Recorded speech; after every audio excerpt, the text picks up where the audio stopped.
الحمد لله رب العالمين. الصلاة والسلام على رسوله الكريم وعلى آله وصحبه أجمعين وعلى من تبعهم بإحسان إلى يوم الدين. ما بعد. باب تعجيل قضاء الدين عن الميت والمبادرة إلى تجهيزه إلا أن يموت فجأة فيتركه حتى يتيقن موته. ونبي هريرة رضي الله عنه عن النبي صلى الله عليه وسلم قال: نفس المؤمن معلقة بدينه حتى يقضى عنه. رواه الترمذي وقال حديث حسن. கணித்துக்குரிய அல்லாஹ் அடியார்களே, இன்று நாம் பார்க்கக்கூடிய புதிய தலைப்பு 159ஆம் தலைப்பு. தொடர்ச்சியாக மரணித்தவர்களுக்கு செய்யக்கூடிய எல்லா செயல்களை பற்றி நாம் பார்த்து கொண்டு வருகின்றோம். இன்று பார்க்கக்கூடிய தலைப்பு இறந்தவரின் கடனை விரைவாக நிறைவேற்றல். ஒரு மனிதன் இறந்து விட்டார் என்றால் அவருடைய கடனை விரைவாக நாம் நிறைவேற்ற வேண்டும். அதில் வரக்கூடிய ஹதீஸு, திருமிதியில் வரக்கூடிய ஹதீஸு, அபூ ஹுரைரா ரலியல்லாஹு அவர்கள் அறிவிக்கின்றார்கள், அல்லாஹுடைய தூதர் ஸல்லல்லாஹு அலைஹி வஸல்லம் கூறினார்கள் என்று, இறந்துவிட்ட ஒரு முஃமின் உயிர் அவனது கடன் நிறைவேற்றப்படும் வரை அது அந்த உயிர் கடனால் சூழப்பட்டிருக்கும் என நபி ஸல்லல்லாஹு அலைஹி வஸல்லம் கூறினார். இந்த ஹதீஸு ஷேக் அல்பானி ரஹிமஹுல்லாஹ் அவர்கள் ஹசன் என்று கூறியிருக்கின்றார்கள், அங்கீகரிக்கப்பட்ட ஒரு ஹதீஸு. இப்போ முதல் விஷயம், ஒரு மனிதர் வஃபாத் ஆகிவிட்டார் என்றால் அவருக்கு செய்யப்படக்கூடிய செயல்கள் பார்க்கும் பொழுது, முதல் விரைவாக செய்யக்கூடிய அமல்கள் 4 அமல்கள். ஒருவர் மௌத்தாகிவிட்டார் என்றால் அவருடைய தரப்பிலிருந்து விரைவாக 4 அமல்களை செய்வது. ஒன்று, அவரை குளிப்பாட்டுவதும் அவருக்கு கஃனிடக்கூடிய அனைத்து விஷயங்களும், அவருடைய நல்லடக்கம் செய்யக்கூடிய அனைத்து விஷயங்களையும் செய்யக்கூடியது. அவருடைய கஃனிடுவதும் அவருக்கு விரைவான முறையில் நல்லடக்கம் செய்யக்கூடிய விஷயம். இரண்டாவது, அவர் யாருக்காவது வக்ஃப் செய்து இருக்கின்றார். இரண்டாவது விஷயம் பார்க்கும் பொழுது கடன், அந்த கடனை உடனடியாக நாம் நிறைவேற்ற வேண்டும். மூன்றாவது பார்க்கும் பொழுது வக்ஃப், அவர் யாருக்காவது தானம் செய்திருந்தார் என்றால், வக்ஃப் என்பது என்ன? தானம் செய்வது. தன்னுடைய தரப்பிலிருந்து மனிதன் தன்னுடைய பொருளாதாரத்திலிருந்து, என்னுடைய மௌத்துக்கு பிறகு இவ்வளவு தொகை இன்னாருக்கோ அல்லது இந்த இடத்திற்கோ அல்லது இந்த பணிக்கோ நீங்கள் பயன்படுத்திக்கொள் என்று அவர் ஹயாத் இருக்கும் பொழுது சொல்லிவிட்டு சென்றால் அதற்கு வக்ஃப் என்று சொல்லப்படும். அது அதற்காக மட்டும்தான் பயன்படுத்தப்படும். அதுவும் என்ன, மனிதன் எல்லா சொத்தையும் என்ன செய்ய முடியாது, அவர் தானம் தர்மத்தாக கொடுக்க முடியாது. மாறாக 1/3 அதுவும் ரொம்ப பெரிய அளவு. மார்க்கம் 1/3 1/3 கொடுப்பதே என்ன, அது ரொம்ப அதிகமான அளவு. அவ்வளவுதான் அவளால் என்ன செய்ய முடியும், வேறவருக்கு வாரிசுகள் இல்லாத, வாரிசு உரிமைகள் பெறாதவர்களுக்கு அவர் என்ன செய்யலாம், தர்மம் செய்வது, தானம் செய்வது என்பது என்ன அனுமதிக்கப்பட்டது. வாரிசு உரிமைகளுக்கு தானம் என்பதே, அந்த தர்மம் வக்ஃப் என்பதே கிடையாது. ஏனென்றால் அவர்களுக்கு அந்த வாரிசுடைய சொத்து வரும். 4வது விஷயம், வாரிசுகளுடைய அந்த சொத்து உரிமையை பிரிப்பது. இந்த 4 விஷயங்கள் விரைந்து செய்ய வேண்டும். அதில் முக்கியமாக இங்கு சொல்லும் பொழுது, எவ்வளவு முடியுமோ சீக்கிரமாக நல்லடக்கம் செய்யக்கூடியதற்காக ஏற்பாடு செய்ய வேண்டும்.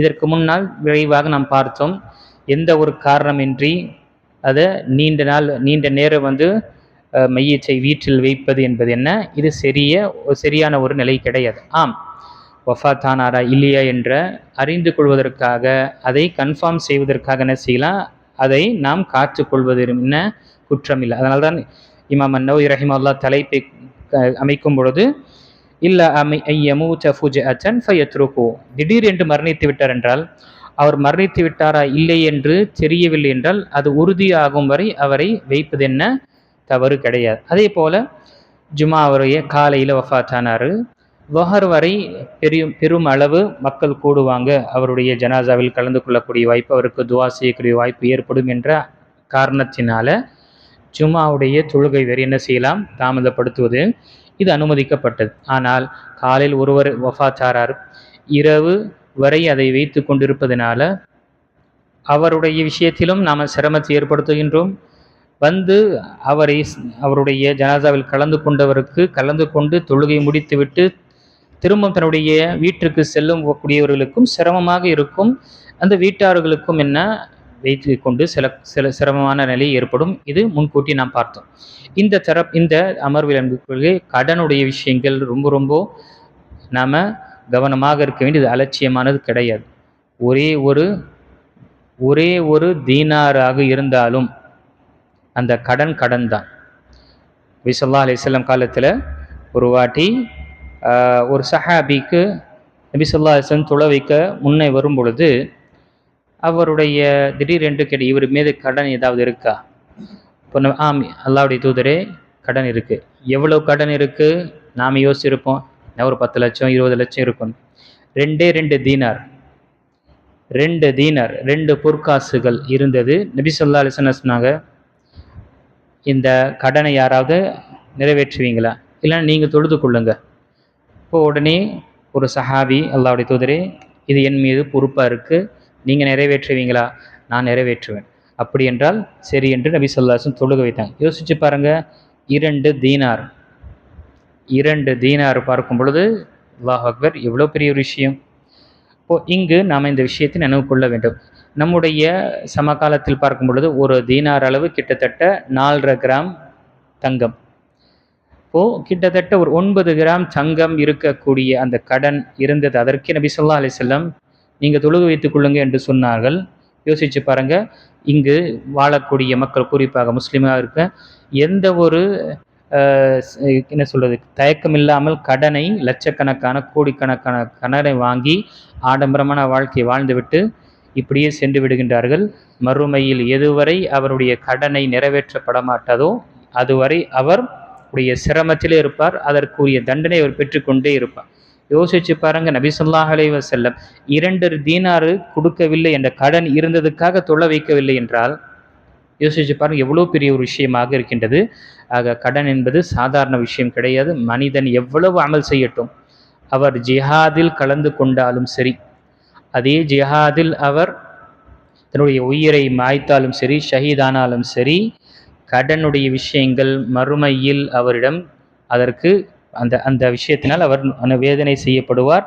ஆகையால் தான் கடன் இல்லாமல் வாழ்க்கை வாழ்வது என்பது இந்த உலகத்தில் பெரிய ஒரு விஷயம். இந்த உலகத்தில் வெற்றி பெறக்கூடிய விஷயத்தில் பாருங்கள், கடன் இல்லாமல் வாழ்க்கையை வாழ்ந்து விட்டோம் என்றால் அவன்தான் ஒரு வெற்றியாளனாக கருதப்படுவான். தன்னுடைய ஈமானை பாதுகாத்து கொண்டு, அல்லாஹுடைய அச்சத்தை கொண்டு அவன் கடன் இல்லாமல் வாழ்க்கை வாழ். இதே போல கடனுடைய விஷயங்களில் பார்க்கும் பொழுது இங்கு அலட்சியம் என்ன ஆகின்றது?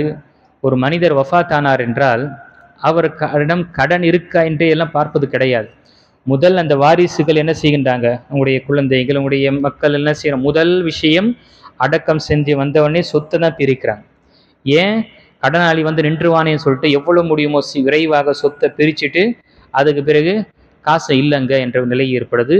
அந்த வாரிசு உரிமையாளர்களுக்கு இந்த கடன் அடைக்காதவர் அவர்கள் வாரிசு உரிமையாளர்கள் ஆக முடியாது. அவர்களுக்கு தகுதியே கிடையாது. அந்த வாரிசுகள் அந்த விராசத்தில், அந்த சொத்துல பங்கே கிடையாது. ஏனென்றால் முதல் விஷயம் என்ன? கடனை அடைக்கணும். அல்லாஹ் தஆலா தன்னுடைய திருமறையில் சொல்லும் பொழுது, நீண்ட அந்த ஹதீஸ் சூரத்து நிசாவுடைய 12வது வசனத்தில், மின் பாதி வஸிய்யத்தின் யூஸா பிஹா அவ் தைனின் கைர முதார், ஒன்று வசியத் செய்திருந்தார் என்றால் அந்த வசியத்திற்கோ அல்லது கடன் இருந்தால் அந்த கடனை நிறைவேற்றிய பிறகுதான் இன்னார் பட்டியல் போட்டு இவர்களுக்கு இவ்வளவு பங்கு சேரும் என்று அல்லாஹ் தஆலா தெளிவாக நமக்கு குறிப்பிட்டிருக்கின்றான் சொத்து விவகாரத்தை. இது அனைத்துமே ஒவ்வொரு வசனத்தை நீங்க படிக்கும் பொழுது என்ன சொல்லப்படுகின்றது? மனைவி அவளுக்கு எவ்வளவு சேரும், அவள் கூட என்ன மகன் அல்லது மகள் இருந்தால் எவ்வளவு சேரும் என்று சொல்லிவிட்டு கடைசியாக இது அனைத்துமே என்ன? கடனோ அல்லது அவர் வசியத் செய்த பிறகுதான். அதே போல் அவர்களுக்கு ஒன்றுக்கு மேற்பட்ட குழந்தைகள் இருந்தால் எவ்வளவு, அதே மாதிரி கணவர் மரணித்து விட்டார், மனைவிக்கும் மனைவி மரணித்து விட்டார் கணவருக்கும் என்று சொல்லும் பொழுது கடைசியில் வரும் பொழுது யூசாபிஹா அவுதை, அவர்கள் வசியத் செய்தார்களோ அல்லது அவர்கள் மீது கடன் இருந்ததென்றால் அதை நிறைவேற்றிய பிறகுதான் சொத்து என்று வரும் பொழுது இதை நாம் மிக கவனமாக கொள்ள வேண்டும். அந்த மனிதன் கடனாளியா நிலையில மரணித்தார், அவர் ஒரு தவறு செஞ்சார், ஆனால் அவர் விட்டு சென்று கொண்டிருக்கக்கூடிய நிலமாக இருக்கட்டும், வீடாக இருக்கட்டும், மற்ற பணமாக இருக்கட்டும், தங்க ஆபரணமாக இருக்கட்டும், அதை வித்தாவது அந்த கடனை நிறைவேற்றுவது என்பது அந்த குழந்தைகளுக்கு அல்லது அந்த அவங்களுடைய வீட்டார்கள் மீது கடமை. அதற்கு பிறகுதான் சொத்து என்ற ஒரு விஷயம் வரும். இல்லை என்றால் இவரும் குற்றவாளியாக கருதப்படுவார். ஆக இந்த விஷயத்தை நாம் பார்க்கவும், சர்வசாதாரணமாக கடனுடைய விஷயத்துல சண்டை போட்டு கேஸை போட்டுடுறாங்க. கேஸை போட்டு கேஸ் எது வரைக்கும் முடியாதோ அது வரைக்கும் கடனுடைய பேச்சை வரக்கூடாது என்று இது மாதிரி தாமதப்படுத்தி கடைசியில கடன் கொடுக்க முடியாத நிலையை ஆக்குறாங்க. அல்லாஹ் பாதுகாக்க வேண்டும். தன்னுடைய தகப்பனோ அல்லது தாய் விட்டு சென்ற நிலத்தை அபகரித்து கொண்டு அவர் கடனை விட்டு சென்ற அந்த கடனையும் நிறைவேற்றாத பிள்ளைகள் எப்படிப்பட்ட பிள்ளைகளாக இருப்பார்கள். ஆக கடன் என்பது சாதாரண விஷயம் கிடையாது என்பவர்களே. கடனை வாங்குவதும் சரி, வாங்கிய கடனை திரும்பி கொடுப்பதும் சரி, அதற்கு மனிதன் முயற்சி செய்தால் மட்டும்தான் அல்லாஹ் அதற்கு உதவி செய்வான். வாங்கிவிட்டு அதை பார்க்கலாம் என்று இருக்கும் பொழுது அதே நிலை தான் மௌத்தாகும். கடன் அடைக்கக்கூடிய வாய்ப்பே கிடையாது. ஒரு மனிதன் கடனை ரொம்ப அத்தியாவசியக்காக கடனை வாங்கினான். அவருடைய ஹயாத் இருக்கும் வரை அதை கொடுக்க வேண்டும் என்று முயற்சி செய்து கொண்டே இருந்தான். ஆனால் அல்லாஹுடைய நாட்டம் அவனுக்கு மௌத்து வந்து விட்டதென்றால், உண்மையாக அவனுடைய உள்ளத்தில் அந்த கடனை அடைக்க வேண்டும் அதற்கு முயற்சி செய்து கொண்டிருந்தான் என்றால் அவனுடைய கடனை அல்லாஹ் அடைப்பான். மறுமையில் அந்த மனிதன் யார் கடன் கொடுத்தாரோ அவனை பொருந்தி கொள்ளும் அளவுக்கு அல்லாஹால அவனுக்கு கொடுப்பான்.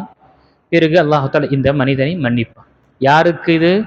கடனை வாங்கி அவசரமாக இருக்கும் பொழுது, அத்தியாவசியமான எமர்ஜென்சி என்ற நிலையில் வாங்கி அதை அடைக்க வேண்டும் என்று அதற்கு சிரமைப்பட்டு கொண்டு அதை அஞ்சி கொண்டு வாழ்கின்றான் பார்த்தீங்களா?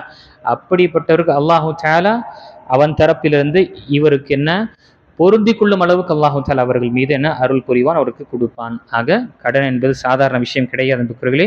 நம்முடைய வாழ்க்கையில கடனுடைய விஷயங்கள் வாங்குவதும் சரி, அதை நிறைவேற்றும்போதும் சரி, மிகவும் கவனமாக நாம முயற்சி செய்ய. என்றால் எப்பொழுது என்ன நொடி ஏற்படும் என்று தெரியாது. பாருங்க, சமீபத்தில் நம்ம இந்த பேரிடர் ஏற்படக்கூடிய விஷயம் எத்தனை பேர்கள் வஃபாத் ஆனார்கள், எத்தனை பேர்கள் தன்னுடைய வீட்டை இழந்தாங்க, தன்னுடைய எல்லா பொருளாதாரத்தை இழந்தாங்க, ஏன் உயிர் சேதம் கூட ஆயிருக்கு.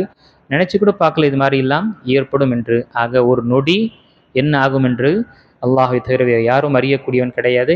அப்படிப்பட்ட வாழ்க்கையை வாழ்ந்து கொண்டிருக்கும் என்றால் இருக்கக்கூடிய விஷயத்திலே நாம அல்லாஹுடைய பொருத்தத்தை பெற வேண்டும். அல்லாஹு தஆலா நம் அனைவர்களுக்கும் கடனுடைய இந்த விஷயத்திலிருந்து, இந்த பாதாளத்திலிருந்து அல்லாஹ் நம்மை பாதுகாப்பானாக. அவசியமாக நாம கடன் வாங்கிவிட்டோம் என்றால் அதை நிறைவேற்றக்கூடிய ஒரு பாக்கியத்தை அல்லாஹ் கொடுத்தல்வானாக. கடனை வாங்காத ஒரு வாழ்க்கையை, போதுமான அளவு என்ற வாழ்க்கையை வாழக்கூடியவர்களாக அல்லாஹ் நம்மை ஆக்கியல்வானாக. ஆமீன். வாஹிரு தஅவானா அல்ஹம்துலில்லாஹி ரப்பில் ஆலமீன்.